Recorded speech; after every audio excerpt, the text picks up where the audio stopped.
편안들 하십니까? 인생은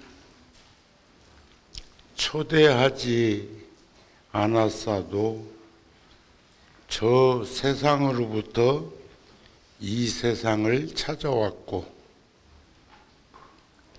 이 세상에서 허락하지 않았어도 인생은 저 세상으로 떠나가야 된다는 말이 있습니다.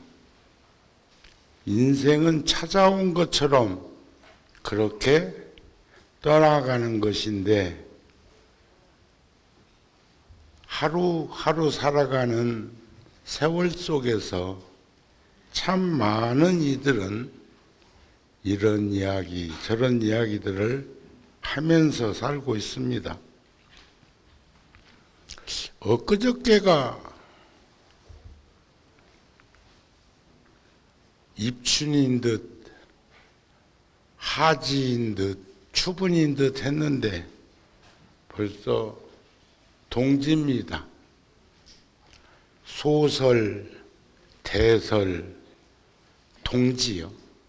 이젠 소한, 대한, 그리고 입춘, 우수, 경칩, 춘분, 이렇게 또 24절기는 하염없이 가고 있는 것이 아닐까 싶습니다. 제가 정확하게 한번 시간을 이렇게 한번 오늘 아침에 뽑아봤어요. 1년은 24절기이듯 하루는 24시간인데, 하루라는 시간은 지구가 한 바퀴 자전하고 있는 거리 4만 킬로미터니까 이걸 나눠봤어요. 4만 킬로미터를 24시간으로 나눠보니까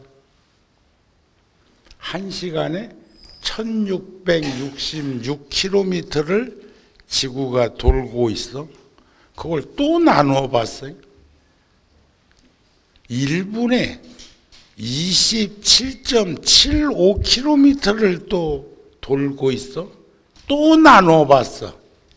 1초에는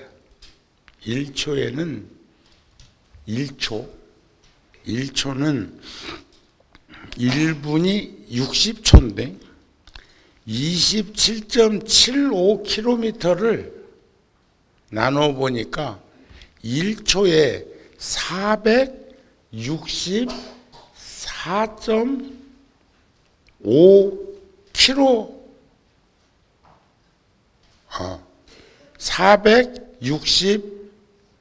462.5 미터를 지구가 돌고 있더라 그 말이야. 빛의 속도 다음으로 이렇게 빨리 움직이고 있는, 시간에 노출되어 있는 우리 인생살이를 우리는 참 눈여겨볼 필요가 있지 않을까. 허송세월, 생로병사, 만만치 않은 시간 속에서 동지 같은 이런 날 우리는 좀 깊이 인식을 다잡아봐야 되지 않겠는가. 어젠 제가 통도사 내년 예산을 편성해서 집행해 두는 세입 세출 항목을 놓고 작년에 예산을 편성한다고 그래서 어제 임회에 참 오래간만에 댕겨왔습니다. 소임자로서는 늘 해오던 일이지만 아침에 갔다가 저녁에 올라왔는데 한 30년 전쯤 어제 무척 추운 겨울이었는데 백고자보표를 마치고 통도사 가서 며칠간 제 방에 머물면서 월화 노스님하고 시간을 이런 시간 저런 시간 가지고 모시고, 또 연세가 많으셨으니까 모시고 밖에 외출도 하고 그렇게 며칠간 있다가 제가 이제 오늘 동지 때문에 올라왔습니다. 그런데 어저께 통도사 갔다 오는 그 시간 속에서 동지를 목전에 두고 많은 생각들이 일어날 수도 있겠지만 30년이라는 긴 시간이 지났는데도 연이나 똑같은 생각이 또 상기되는 추억이 있었어요. 월화 노스님께서 며칠간 통도사에 있다가 올라간 제자에게 동짓날 꼭두새벽에 전화하셔가지고 제가 전화를 받으니까 정우가 잘 올라갔나? 들어가라고? 이게 그 전날까지 며칠간 통도사에서 모시고 있던 월화 노스님이 동짓날 꼭두 새벽에 전화하셔가지고 저에게 왜 그런 전화를 하셨을까?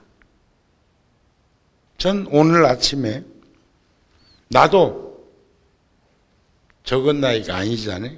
나도 누구에겐가 전화를 하고 싶었습니다. 또 여러분들께도 그런 추억을 전해드리면서 동짓날은 어떤 날이요?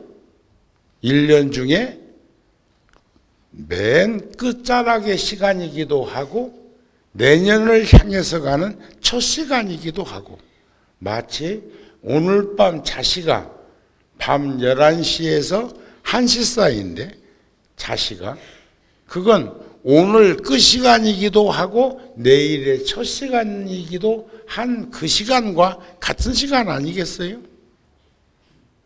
전 오늘 아침에 수인 스님께 전화를 했습니다.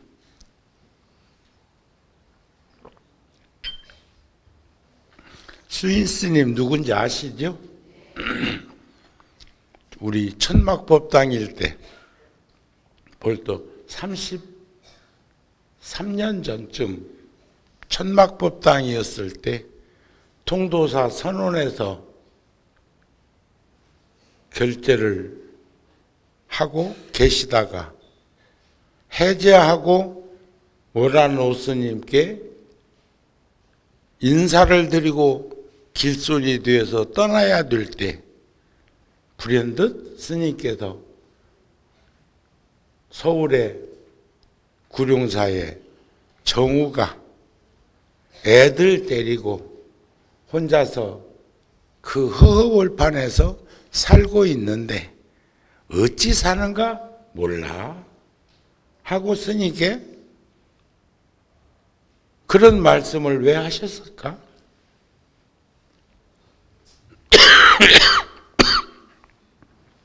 수인 스님은 그 말씀을 알아듣고 허허벌판 양재동 구룡상 자락 천마법당에 저를 찾아왔고 그 길로 우리와 함께 살면서 늘 기도해 주셨던 수인스님. 근데 막상 전화하려고 보니까 전화할 사람이 없습니다. 여러분들은 어떤가 몰라. 전화 어디 할 일이 있어서 전화기를 손에 들고 생각해 보면 특별한 날에 전화를 할 만한 이들이 그렇게 많지 않은 인생살이 아닌가 싶어요. 그렇지 않습니까? 그렇지 않다고 그러네요. 고맙습니다. 따뜻하게 잘 살아주셔서. 그래서 전화를 했더니 안 받아서 아이고 그 산골짜기에서도 팥죽 쓰느라고 부엌에 있는가 보다 싶어서 문자로 인사를 전해놓고 한 30분 있다가 다시 전화를 했더니 받아. 그래서 팥죽이라도 드셨습니까? 조금 있다 큰절로 팥죽 얻으러 갈 겁니다. 아이고 그러면 그냥 서울에 오셔서 여기서 동지를 보내셨으면 좋았을 것을 하는 생각이 들어서 안부를 묻고 팥죽을 한 그릇 드시라 하고 건강하게 겨울을 지내시기를 바란다는 말을 전했습니다. 아마 평생 동안 가장 값지고 소중한 인연 속에서 그런 전화를 우리는 몇 통 정도나 하고 받을 수 있었을까? 정우가 잘 올라갔나? 들어가라고 하고 끊으셨던 어른의 그 자상한 정을 듬뿍 저는 가슴에 품고 산다, 이런 말씀이 아닐까 싶습니다. 세상은 그 무엇에도 집착하거나 치우치거나 얽매이지 아니하는 삶이 진정한 수행자의 자유로움이라는 말씀을 합니다. 세상은 참 힘들고 어려운 일들도 많고 또 고통과 괴로움이라는 원인을 들여다보면 그것은 번뇌 망상 때문에 일어나는 현상이라고도 그러는데 그 말을 다른 말로 정립해보면 혼란과 착각을 일으키게 하는 마음이 결국 고통의 원인으로 다가오고 있다는 마음이고, 그런 마음을 괴롭히는 감정적 경험을 우리는 어떻게 잘 다듬으면서 살아가면 좋을까? 그것은 늘상 우리가 수행 정진을 통해서 얻어지는 보리심과 지혜라는 가르침으로 하는데, 오늘 아침에 제가 일찍 후원에 내려가 보니까 어제 저녁에는 제가 통도사 갔다 와서 후원에 가보니까 여러분들이 공양하실 때 쓰는 그 식당에 새알을 가득 비벼서 놓고 거의 다 돌아가셨더라고요. 참 고맙다 하는 생각을 했는데, 오늘 아침에는 가가지고 새벽 3시부터 불자들이 그렇게 여러분이 오셔서 후원해서 팥죽을 쓰고 있던데, 제가 2가지 얘기를 또 했어. 잘못 오면 쉰다. 이 한겨울에 잘못 오면 쉰다, 그런 말도 안 해도 되거든. 그런데 절절히 그런 경험이 있어요. 어제도 제가 통도사 옆에 있는 절에 점심 공양을 어제 거기서 했는데, 거기도 불자들이 새알을 비비고 있는데 주지가 하시는 말씀이 그 절 주지 스님이 저 사제인데 하는 말이, 아이고 팥죽이 쉬어가지고 혼났는데 오늘 날씨가 뜨뜻해가지고 또 뭔 일이 날란가 모르겠다고 정우 스님이 걱정하는 것처럼 그 주지 스님도 걱정을 하고 있어. 그래서 내가 하는 말이, 참 거기서는 또 내가 여유롭게, 어이 그런 소리 마라. 다 잘 알아서 해야.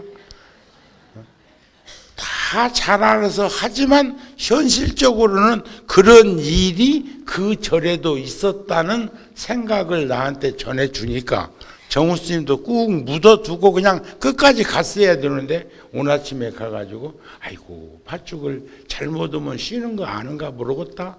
한겨울에 뭔 팥죽이 쉬어. 쉴 일이 없는데 쉬어. 쉬는 일이 있디야. 그것은 큰 질통에다가 팥죽을 옮겨 담았는데 그 통이 가득 차지 않으면 하도 팥죽을 많이 쑤어야 되니까 다른 솥에서 팥죽을 쑤은 걸 거기다가 덧붙이기로 담다가 문제가 생기는 수가 있다 그 말이요. 차가움과 뜨거움이 한겨울에 만나도 거기서 일어나는 파장이 쉬는 걸로 표현을 하는데, 내가 그런데 또 한다는 말이가 그냥 음식을 여러 날 방치해서 상해가지고 문제 생긴 것이 아니니까 뭐 쉬면 지금 쉬게 만든 사람들이 먹으면 되지 뭐 내가 또 이제 이렇게 하고 말았습니다. 우리는 확실히 변화할 수 있는 현상들을 충분히 인식하면서 살아갈 수 있었으면 좋겠다, 그런 말씀입니다. 오늘 동짓날이기도 하고 제가 그 수십 년 전에 있었던 일을 동짓날 이렇게 상기해드리는 것도 시간은 끊임없이 전변하고 있고, 그런 무상함 속에서도 우리가 항상된 일관된 우리의 삶의 현장을 볼 수 있기를 바라는 마음에서 다시 한번 상기시켜 드렸습니다. 경전에 보면 불자들이여 모든 중생들이 항상하고 즐겁고 나이고 깨끗한 네 가지 이치에 뒤바뀌게 되었으나 생각하는 연고로 모든 법이 무상하고 즐겁지 않고 내가 없고 온전한 내가 없고 부정한 줄을 보게 됩니다. 부정하다는 말은 불안전하고 불확실한 것을 현상에서 보게 되면, 이렇게 보고는 전도된 네 가지 이치가 그런 생각을 드러냄으로 해서 즉시에 끊어질 수 있는 이치를 알 수 있나니, 이런 뜻으로 생각하는 인연으로 번뇌망상이 일어나지 않는 곳에 가까이 다가갈 수 있게 된다, 이런 말씀이 있습니다. 생각하는 인연으로 번뇌망상으로부터 자유로워질 수 있는 그런 모습을 지니게 되는 것에 대해서 얘기하는 것은, 불교의 구경은 상락아정이에요. 항상된 나, 즐거운 나, 참나, 깨끗한 나가 본성이에요. 본성인데 우리의 현상은 무상한 나, 괴로운 나, 또 참나가 아닌 나, 불안전하고 불확실한 현상에 나아가라. 거기에 노출되어 있는 나를 영원한 것으로 생각하면서 고통과 괴로움을 겪고 아픔을 지닌다는 것에 대해서 부처님께서 이런 동지, 한 해가 저물고 한 해를 다시 시작하는 이런 절기에 우리들은 생각할 수 있도록 했으면 좋겠다는 마음입니다. 우리가 동지 때 팥죽 먹는 것도 들여다보면 그런 것 같아요. 인간도 고등동물이라고는 하지만 우리도 동물과에 속하는 것은 분명하고, 그런 인간 사회에서도 부처님이 왜 5계를 지키고 살생하지 말고 남의 물건 손대지 말고 청정한 행동을 하고 또 거짓되지 않게 살고 혼침에 빠지지 않는 삶을 살아야 된다고 했을까? 동물도 보면 초식동물과 육식동물의 성격의 차이가 현격한 걸 우리 목격 안 합니까? 동물의 세계라고 하는 그 세상에서도 보면 초식동물은 좀 유순하고 육식동물은 좀 포악하고 거칠고, 그러면 부처님께서 말씀하신 우리 불자들이 자비종자를 지니고 살아가는 데 있어서 어떤 현상으로 살아야 되는 것인가? 살생하지 않는 그런 삶이 훨씬 더 인자하고 자애로운 삶이 되지 않겠는가? 그러한 삶 속에서 우리는 생로병사를 보게 되고 겪게 되는 거죠. 태어나는 모양, 늙는 모양, 병드는 모양, 그리고 없어지는 모양을 생로병사라고 그러는데, 이 네 가지 모양이 모든 중생으로 하여금 범부로부터 수다원에 이르기까지 금강경에 나오는 큰 고통을 내게 하고 일으키게 하거니와, 만일 이런 마음들을 거두어서 잘 생각하면 비록 생로병사를 만나더라도 고통이 생겨나지 아니한다. 전 지금 어제까지 2박 3일 동안 그 일본 후쿠오카에 있는 정행사 주지스님 일행들이 한 10분 오셨어요. 그래가지고 여기 LG 아트에서 마틸다 공연을 보고 일부러 오셔서 그걸 보고 어저께 가셨는데, 저도 뭐 그렇게 분주했는지 저도 함께 가가지고 그 공연을 봤는데, 제가 지금 며칠 전부터 어찌 노출됐는지 허리를 삐끗해가지고 어제까지는 잘 그래도 뭐 견딜만 하게 움직였는데, 어제 긴 시간 차를 타고 긴 거리를 통도사까지 갔다 오고 그렇게 노출해서 그랬는지 아침에 쩔쩔맸어요. 아까 법당에 늦게 들어오는 거 아시죠? 주지스님한테 내가 아무래도 법당에서 이루어지고 있는 것은 다 주지스님 중심으로 해주기를 바라는 마음으로 내가 아침에 연락을 했어.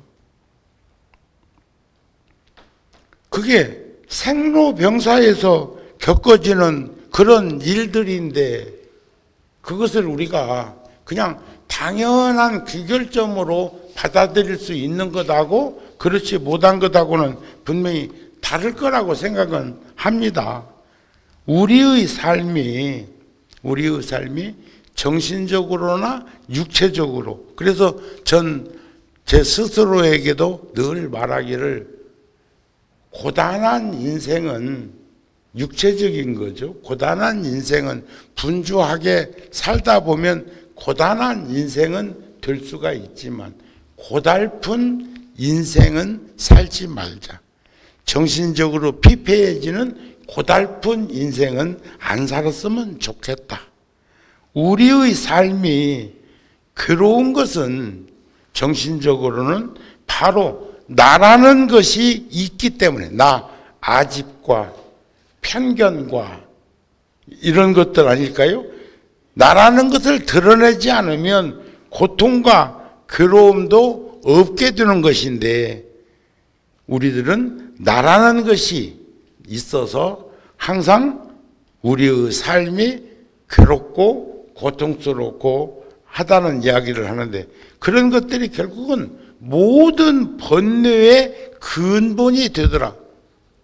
근데 지금 제가 허리를 삐끗 해가지고, 그런데 얼마나 분주하고 시간에 쫓기는 며칠이었는지 그걸 침 맞으러 갈 수 있는 시간도 만들어낼 수가 없을 만큼 현실에 급급하는 내 모습을 보면서 내 스스로도 참 교면적인 웃음을 짓게 되더라. 사람들은 색수상행식, 오혼에 집착해서 그것으로 비추어지는 현상들을 나라고 하고, 그런 뒤에는 늘상 박학경계, 색성향 미촉법, 안이비설신의 이런 인식기관과 인식대상과 인식작용으로 나타나는 것들에 의한 집착에서 그것들을 내 것이라고 여기게 되고 애착을 느끼게 되고 치우치고 얽매여 집착하게 되는 그 집착이라는 것들이 사실은 내 것이라는 것은 아무것도 없어요. 소유할 수 있는 것은 아무것도 없는데 우리들은 거기에 너무 집요하게 집착하면서 살아온 것이 아닐까. 전 내일 판문점에 제가 군종교구 소인 볼 때 참 출가한 지 50년 넘게 살아오는 동안에 많은 인연들을 짓고 맺었지만 제 스스로 이렇게 참 대견하고 고맙고 감사한 생각이 하나 있다면, 조금 전에는 원화도 스님께서 저한테 해주셨던 그 기억을 간직하는 것도 있지만, 6.25 때 수많은 나라에서 물적 자원 같은 것을 지원해 주기도 하고 수십 개국에서 그랬습니다. 그곳에 6.25 때 참전해서 저 공산당과 북한군하고 싸움을 일으키는 중에 얼마나 많은 희생들을 하게 되었습니까? 미국은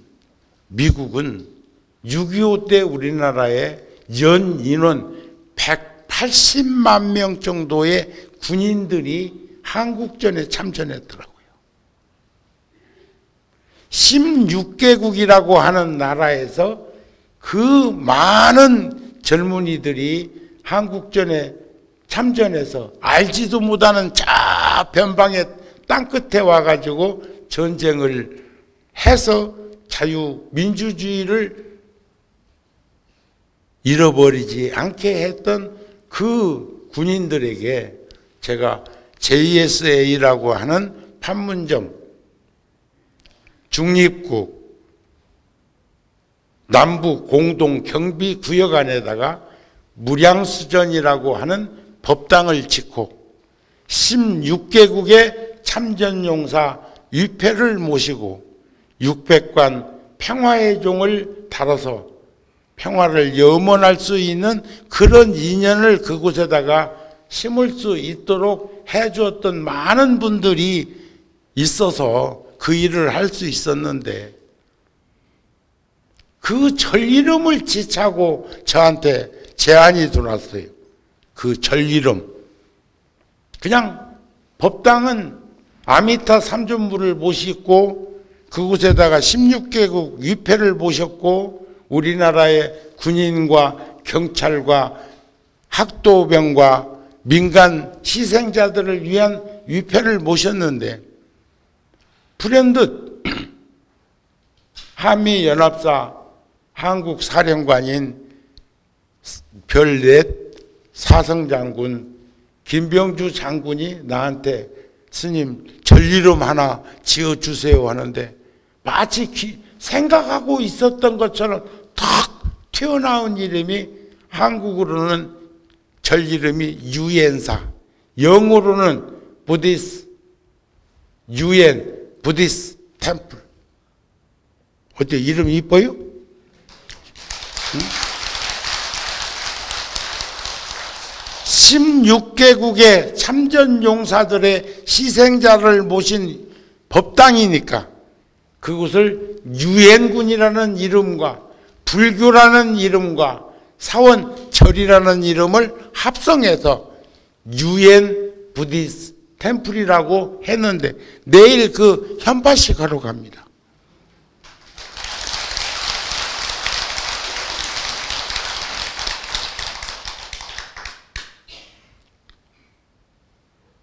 내 것이라는 것이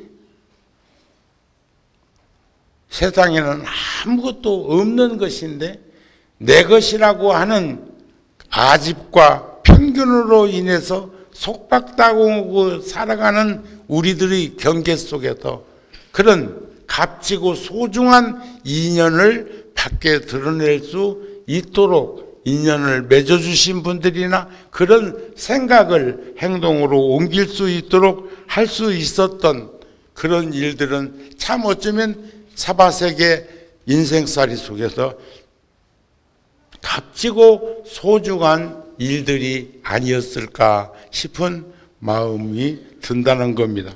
세상은 뜬구름 같은 이름을 탐하는 것은 부질없이 육체적인 이 몸만 괴롭히게 하는 짓이고 이 속을 따라서 허덕이는 일들은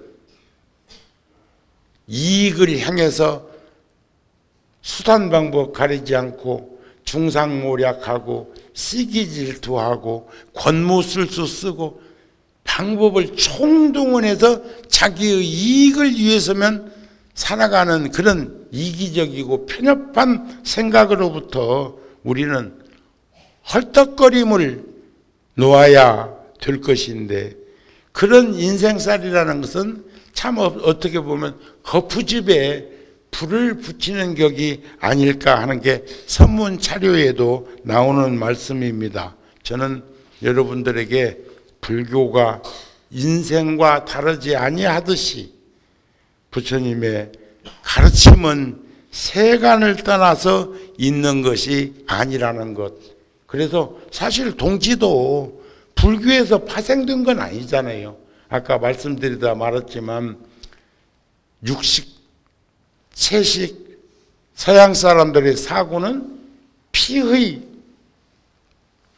그래서 양을 희생시켜가지고 거기서 나온 피로 문설주에 바르고 뭐 하는 그런 것은 영상을 통해서도 우리 충분히 봤고 지금도 인도 같은 데에서는 그런 축제 기간에는 스스럼 없이 하고 있는데 동양의 사고인 우리들의 생각과 선조들의 생각은 그 피의 색깔과 엇비슷한 것이 식물 가운데에서 팥이 그러한 경계를 드러낼 수 있다고 생각을 하고 액땜을 하기 위한 방법으로 동지의 마지막 시간, 첫 시간을 만나는 교차점에서 동짓날 그렇게 사모니즘적인 그런 것 같지만은 그런 시기에 나눔을 가질 수 있고 한다고 한 것은 참 우리들의 조상과 선조들의 그런 지혜로움이 아니었을까. 그것을 불교에서 수용을 해가지고 요즘은 뭐 아동지 뭐 무슨 동지 해가지고 팥죽을 쓰는 동지도 있고 안 쓰는 동지도 있다냐. 근데 아마 절에는 그런 것을 말이야.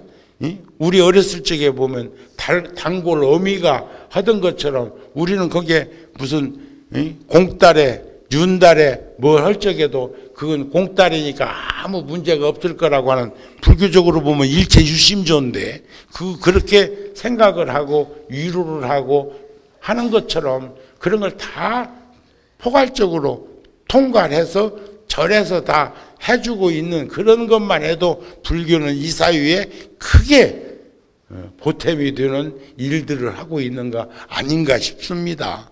그래서 오늘 동짓날 오늘도 똑같이 또 말씀을 드리는데 여러분들한테만 이 얘기를 해놓고 우리 화곡동 보살님 같은 분이 안 계시면 그것도 걱정이기는 한데 가져가는 것도 눈치껏까지 가시오.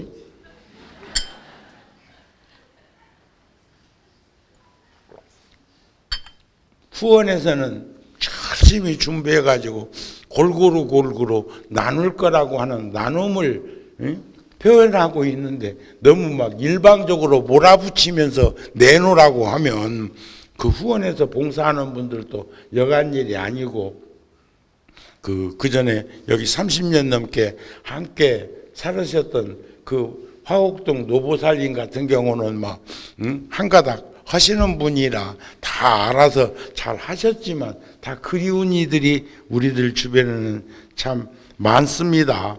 그래서 나는 불교보다 더 좋은 종교의 가르침이 있다면 아마 어쩜 스스럼 없이 벌써 불교를 떠날 수도 있었던 사람이에요. 2600년 전래해 오는 계승되어 오는 불교가 얼마나 좋았으면 부처님 제자인 것을 늘 기뻐하면서 살 수 있었고, 부처님 제자로서 저는 한 번도 내 허물은 드러낼 수 있었지만 한 번도 부처님 제자 된 것을 후회해 본 적은 없습니다. 여러분들께서도 이 어렵고 힘든 사회에 노출되어 있는 불자들로서 그래도 우리가 부처님 제자인 것이 얼마나 큰 복이고 지혜로운 삶의 현장에 우리가 그래도 선택받은 것인가, 선택한 것인가를 생각해 볼 수 있었으면 좋겠습니다 하는 말씀입니다. 그래서 선가구감에 있는 말씀처럼 이런 때, 동지 같은 이런 때 1년 한 해를 되돌아보고 전후좌우 살피고 그리고 아쉽고 미진하고 부족했던 부분들이 있다면 이런 때 다 잡아서 새로운 시간들을 맞이할 수 있고, 얼마나 시간이 빠른가는 아까 제가 표상적으로 상징적으로 여러분들에게 드린 말씀처럼,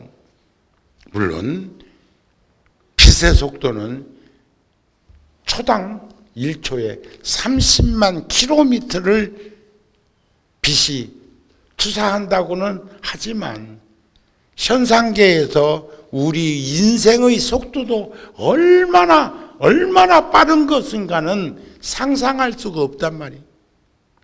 1초에 462.5m를 시간이 가고 있다고 하는 그 현장에 노출되어 있는 우리들이 얼마나 분주하고 번다한 속에서 전후좌우 살피기가 얼마나 힘들겠어요. 제가 운전해 보니까 피곤할 때는 한 시속 60km로 가는데도 평소에 100km로 가는 것보다 더 빠르게 느낄 때가 있어.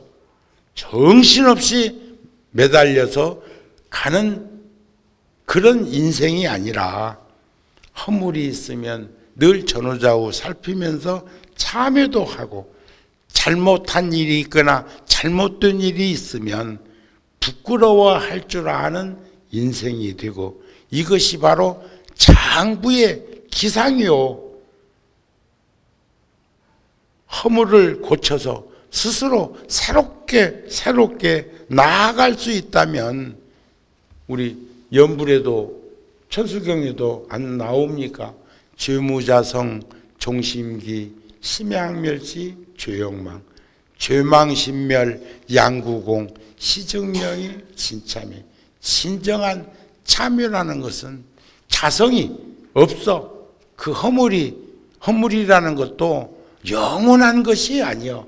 어두움이라는 것은 밝음의 부재 현상이요.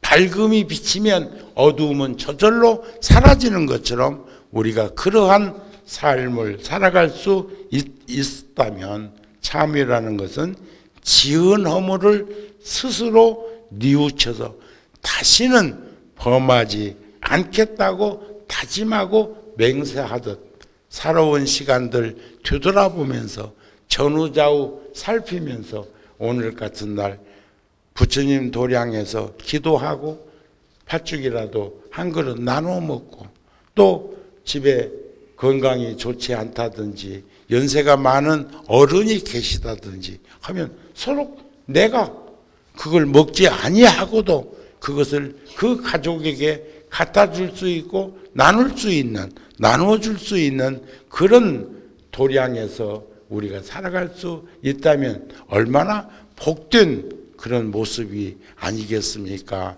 하는 말씀도 드리고 싶은 거예요. 그러니까 봉사자들은, 또 소임자들은 제가 드리는 이 말씀을 잘 새겨서, 또 그러나 과욕 부리지 말고, 아셨습니까?